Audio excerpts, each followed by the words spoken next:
Ladies and gentlemen, welcome to the Peterson's Farms Podcast.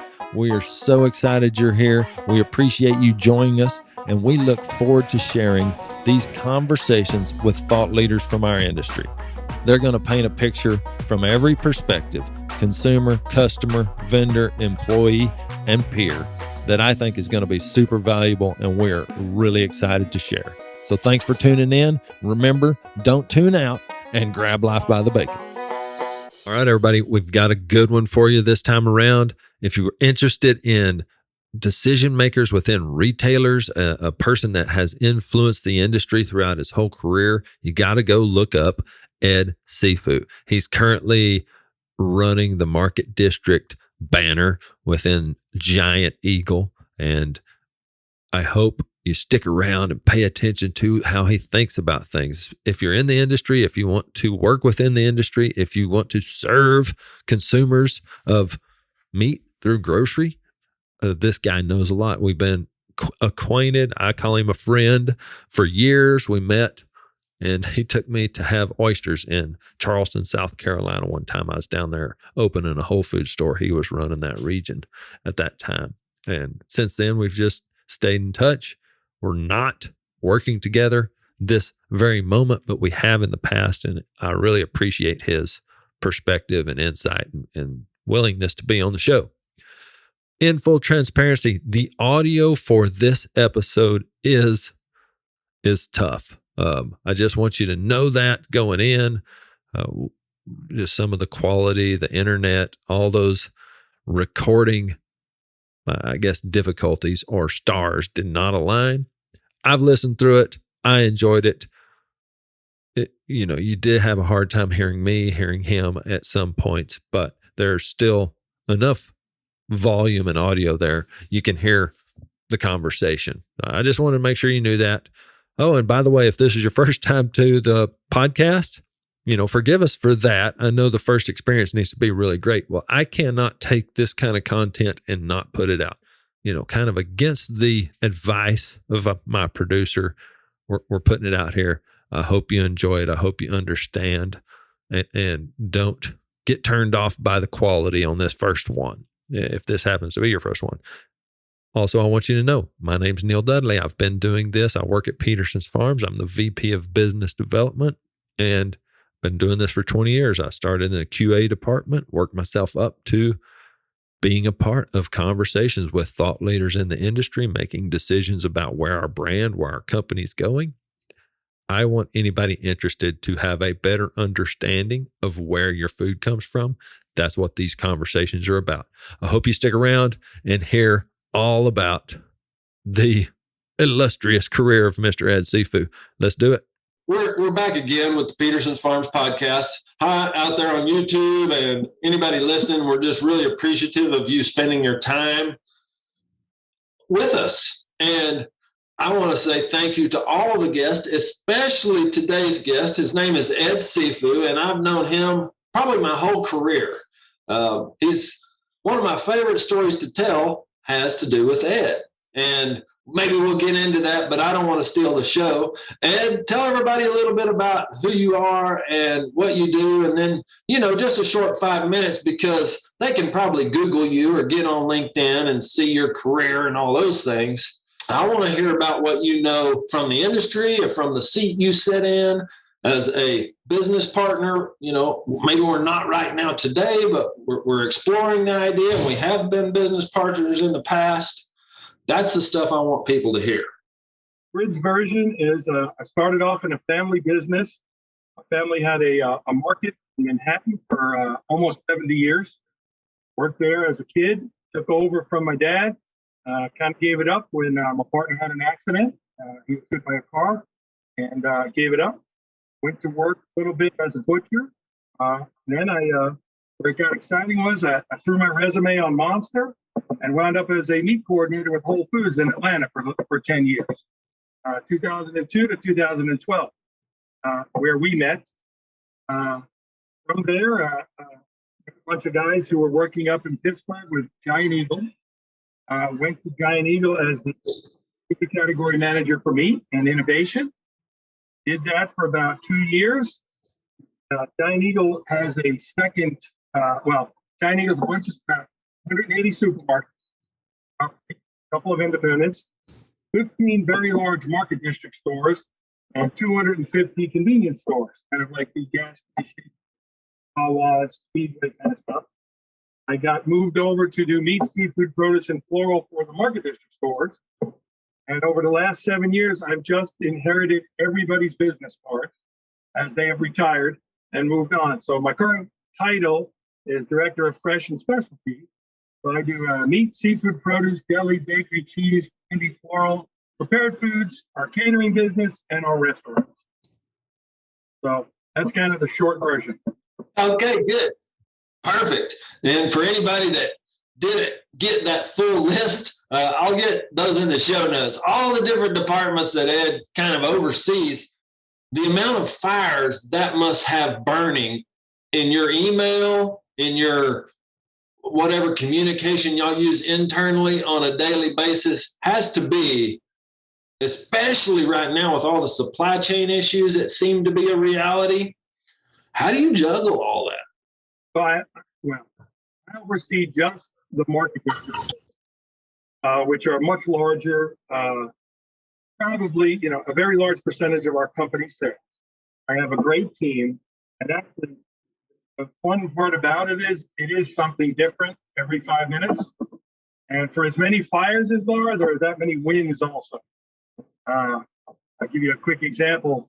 One of the relationships that we've made recently in my seafood department, I will get a phone call from 200 miles out in the Atlantic from the boat. The boat will say, "Hey, we just caught a bluefin tuna. How much of it do you want?" We'll be landing tomorrow in Baltimore. It'll be in the process in 2 days. That kind of great stuff. I have my own certified Angus beef cattle, what they grade in Ohio. I have my own Berkshire hogs, some degree. Certainly not on a large enough scale to supply all of us, but I get to do all that, and then I get to go to a bakery tasting on donuts and on macaroni and cheese. We met with Nestle's and 25 different macaroni and cheeses. So it's something different every 5 minutes, and the wins still outweigh by 1% the fires, so it's always fun. Yeah, that's right. Isn't that kind of the trick? I mean, it is the trick to enjoying what you do is making sure the wins outweigh the fires by 1%. That's a great insight. It's fun, and I've got the most experienced team in the company. I have 3 people who have been with the company for over 40 years. So they know where all the bodies are buried. They know how to get stuff done. We're very nimble. We're very quick, even though we're very large stores. We'll make a decision. We'll monitor it. We'll make another decision in a week if it isn't going well. Usually it takes a few more weeks, but we'll give a new item 5 or 6 weeks. But we'll roll out 3 or 4 new recipes in the gourmet cases every week. Everything from catering, plant-based stuff. We were at the plant-based show in New York in December, fancy food in Vegas, and then just recently where I saw you at Expo. So we're in our stores. We're looking for the next. We don't want to be behind the trend. We want to be leading the next big rush. Today, when I went to the store, when I go to my stores, it's like, got to try this. We use I know I'm jumping around. I have 18 to 20 executive chefs in my 15 stores, all with culinary training, just in prepared foods. And we'll bring them together. COVID is now relaxing a little bit. We just did one. We'll bring them all to one of our cooking schools at one of our stores. And I'll say, here's the deal. You got a whole day. Everybody has to make one recipe from 5 or 6 or 7 categories. So this year was shrimp, salmon, crab, plant-based, with like an Impossible Burger or something, a couple other categories. They will each make a recipe. So we'll have 50 to 70 recipes, and we'll bring the whole store up, which is about 100 people at any given time. They'll eat, vote, and whatever wins will be our spring and summer set that we talk about. So we use our chefs' creativity and talent to come up with all the latest stuff that their customers are asking for, and we tend to be a little more cutting edge than the people around us. Yeah. And I like that idea just for the competitive nature of it. I bet those chefs, they're there to win and have their recipe featured. And Neil, it's something that I think supermarkets have lost a little bit. When it's their recipes, they're more proud of it. They sell it more. Totally. Yes, we tried it. Yes, I actually came up with this idea. We'll put a little picture of, Chef Tom's or Chef Neil's pick of the week and stuff. But the more I can get input from the stores, the better we do. And it's actually better for our guests. Yeah. Now, so I'm just curious, what percentage of the offering in your stores also finds its way, or do you garner from the other, your counterparts over at Giant Eagle or wherever else? So we are parallel but different. We run, it is one company. Our Get-Go, our convenience stores, our one company, we're one team. Depending on the department, meat, I'd say we're 95%, 90% similar. Seafood, 90, but going kind of, we're diverging a little bit there. Prepared foods is 50 to 20%, the same, depending on the week. Yeah. But it's different in prepared foods. Chinese don't have the catering. For many cases, don't have the chef. So bakery, we're my new job directive is not to let market districts look like Giant Eagle the next couple of years. Yeah. Best direction I've ever been given. Well, from your history and just knowing your personality, I mean that's a good kind of project for you to be leading. And I want to circle back for anybody that missed something that Ed said is really valuable, and I think he can tell me if I'm right or wrong here. But in part to your success is your willingness to try it. If it's failing, change it.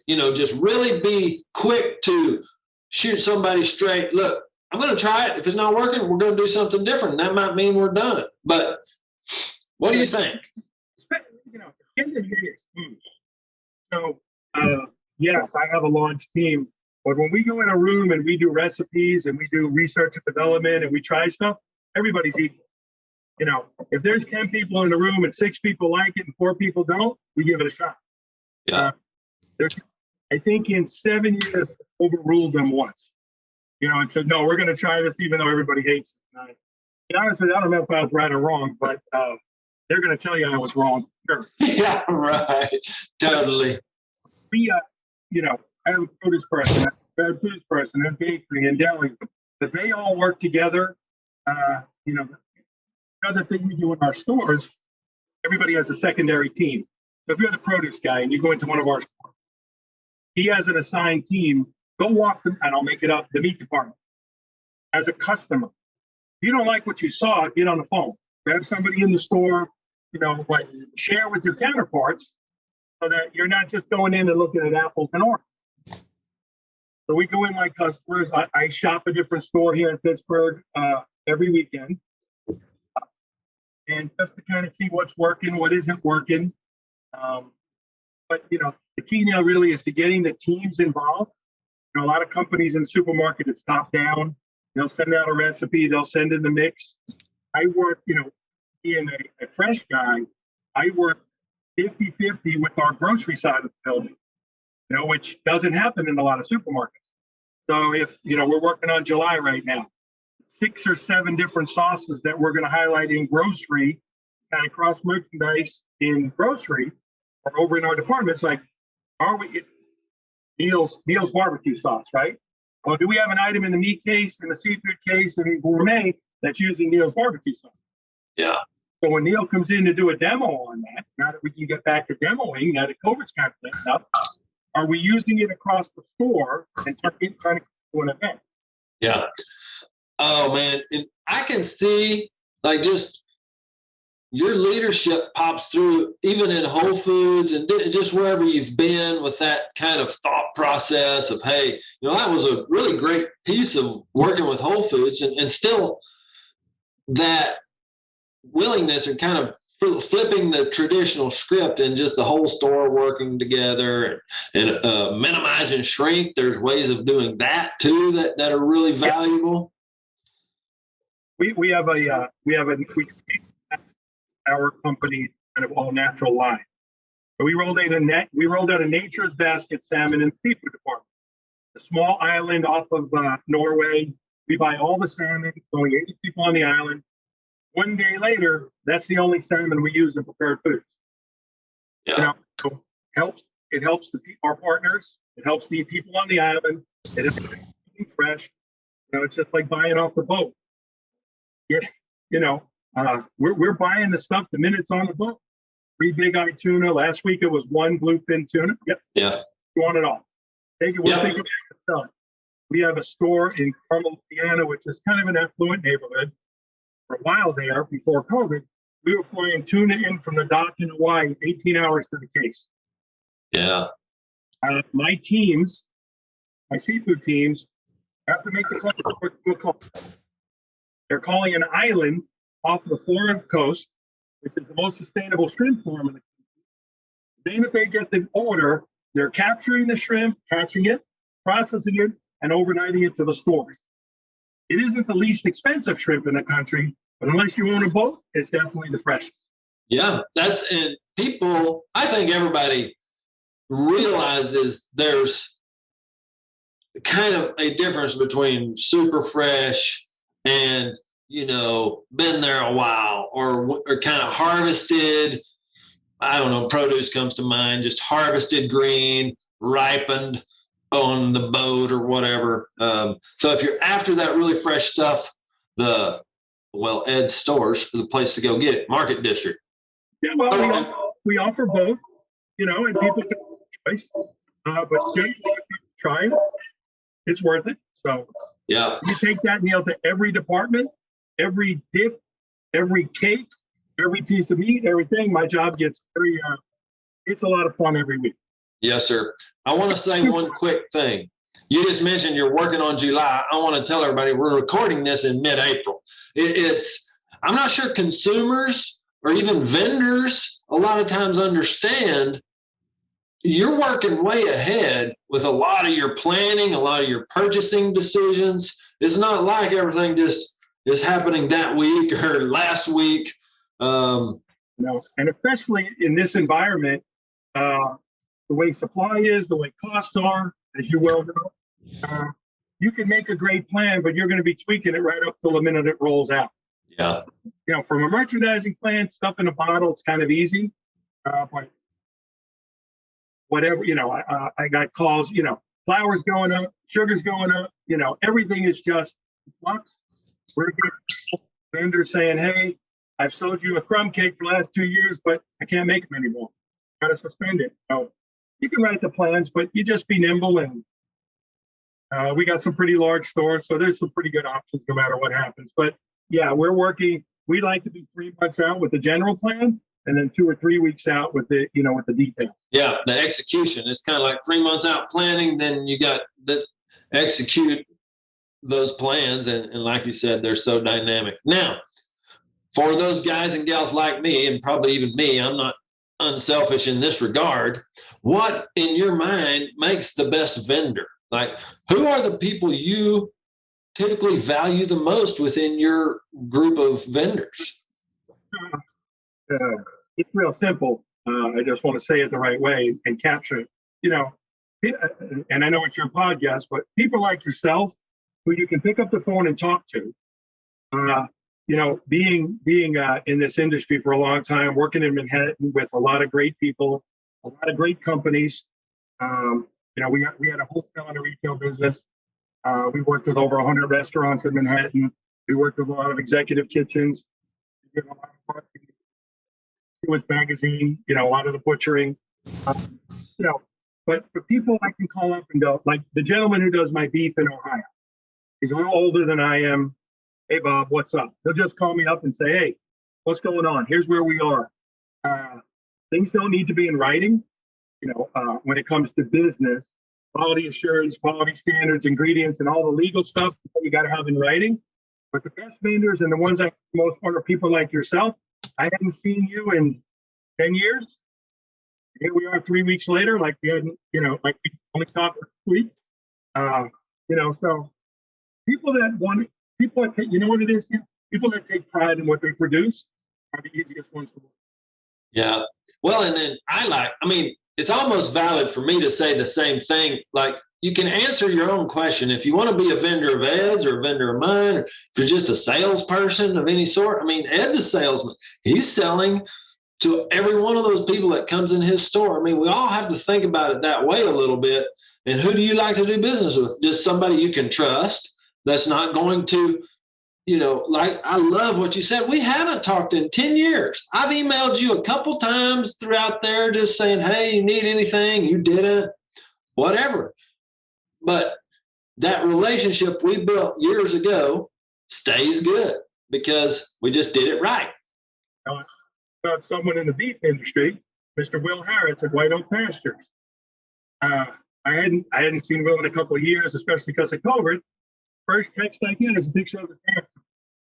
Yeah. Look what's new. And I talk to Will every once in a while, but I hadn't seen him. And whenever I go down to Georgia, I take this hour trip Statesboro over to just go see him and see what he's doing in the industry. People like yourselves, this all started with the animal welfare, and it's just started to grow. When we started talking about animal welfare, which a lot of people don't get, it was unheard of. Right. 20 years ago, right? What is it, 18 or 19 years ago?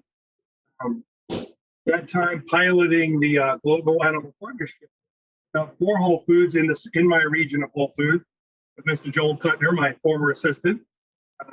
We got to make some great relationships, and our foundation, my Whole Foods' foundation, that's my work. John Eagle has a new sustainability manager. Our CEO is now getting more interested in sustainability, but animal welfare. We have a little bit of credibility. And if there's one thing I have is a lot of people that I know in the industry who do really well with animal welfare. Yeah, and some of it's, I was talking to somebody the other day, and there's experience and just time is hard to replace. It's just over those years, even me, let's say I've been doing this 20 years. I know a lot more people now than I did when I was 5 years in. I happen to be meeting you, and now we're 20 years circling back around. So, everybody you can't just go and know everybody in the first day. You've got to spend the time, work, go to the shows, say hi, be around. And that's just such a valuable piece, is just kind of don't expect it today, put some time in. And then once you have the time, understand that value. Yeah, if you carry yourself with integrity and you're honest, even 15 to 20 years later, people are happy to run into you. Yeah. It's my team is in charge of local with our new boss for the entire company. And we do a lot of work. It was my thing at Whole Foods was local. We were the only region that didn't sell any organic meat because we sold local. We had him traceable back to the farm way back years ago, 12, 15 years ago. The local, it's got to be a partnership.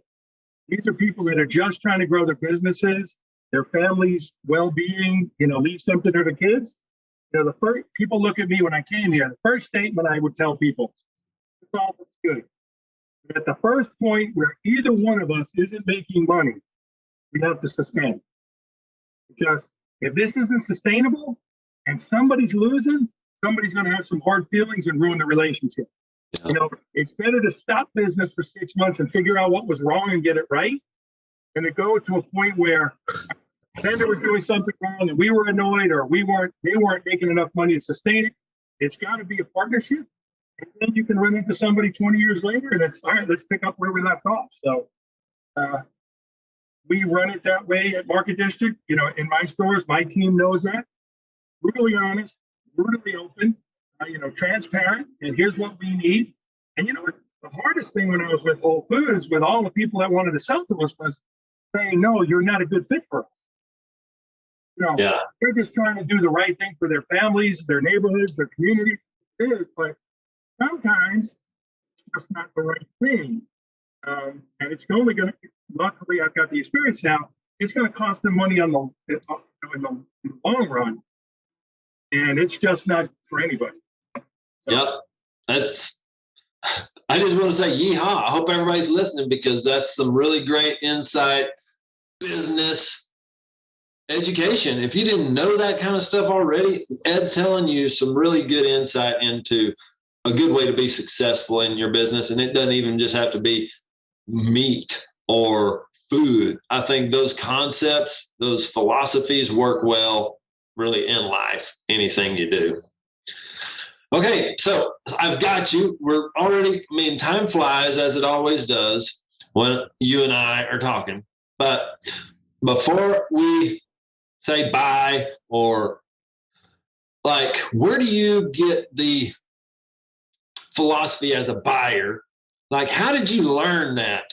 What was the thing that taught you that both of you need to be able to make a little money? All the years in New York, growing up in the meat market, it was a different day. It's not about business, it's about right people. We're all here to make money. We're also here to take care of our guests and serve the best food possible, right? The best offerings. You can't do that consistently on a long day. If it doesn't taste good, they're only going to buy it once. If it, think about a frozen pizza. If it doesn't go home and heat up well, they're only buying it once. Right. We do, one of the biggest programs is our meals for one. Anywhere from $7.99 to $9.99. But a complete meal, 22 to 26 ounces, protein, whether it's salmon or chicken or whatever it is. But it's a eating meal for one. It has grown for ridiculous exponentially through COVID because people are worried. Had to close our salad bars, had to close our hot bars, had to close our soup wells. But we had to evolve into a grab and go business, and it is just we're up 20 to 20, 30, 25, 30% year over year for the past few years, and actually expanding more and more. It's got to be good, but it's got to be the people who are supplying us the best ingredients in the world, whether it's waffle, sous vide. We travel the country. I get sous vide chicken breast from Long Island. I get sous vide tri-tips from Monrovia, California. I get tuna from the middle of the Atlantic. Start with the best ingredients, but it's got to be good for everybody. If you treat people right, you wind up doing pretty well. And I've got a pretty picky palate, and I'm surrounded by a lot of great chefs and people who are pretty picky. So we generally do pretty well offering for our guests. Yeah. Now then, so how do you deal with the guest that says you're too expensive? Luckily, I don't see a lot of guests. But you have to think there's going to be people that walk in the store that see some of your prices because you spend them kind of money to get the freshest, the best. But you also mentioned you try to offer other options too. So I think you're thinking about it where I try to give something here in a price range that everybody can appreciate. We just try and tell a story. Hopefully your marketing is caught up with what you're doing. But again, having experienced butchers behind the counter, having a chef behind the gourmet case that says, I don't want to make that, but I've tried it. Here's why I like it, why I don't. I was listening to one of our chefs talk to somebody the other day, and he knew who I was. Certainly the guest did. He goes, "What do you think about cheese?" He goes, "I think that's the most horrible thing I've ever tried. I wouldn't buy it if I were you." And I am both proud and upset. I'm proud that he told her the truth and he got her something she wanted. And I'm upset that we put an item in the case that somebody thinks is horrible. Right. I know enough to know that it's food and he just may not like it. Yeah. And to him, somebody's favorite could be somebody else's thing. So I sit there and I go, all right, now I got work to do. I got to go double check that recipe. Did they make it right? So again, you take it to that level, and then on a large scale, I do something different every 20 minutes, 5 minutes, 3 minutes, depending on the day. Yeah. It's a lot of fun. But I am torn when I shop our stores because, I want to hear the great feedback, but I know I got to go do more work. When I don't hear great feedback, which is also the fun part, making stuff better. Yeah, that's totally right. everybody, I hope you've listened. Ed, thank you so much for your time. I mean, like you can almost boil everything we talked about down to people. It's about the people. It's having good people to work with around you, to be vendors, to be customers or people that are shopping your stores. So all in all, everybody, look, they're making robots. They're coming up with AI. But here's a couple of guys saying it's still going to be about the people in one way or another. Thank you, man. Yeah, you bet. Have a great one. Thanks for being on the show. And I can't wait till I see you again. Yep. Okay, later. Hey, everybody. Thank you so much for listening to this episode of the Peterson's Farms Podcast. It's been a blast bringing this to you, and I sure hope you enjoyed it and found value. If you did, tell a friend, share it out on social media, hit that subscribe button, or go check us out at petersonsfarms.com. We sure hope you do, and thanks for being here.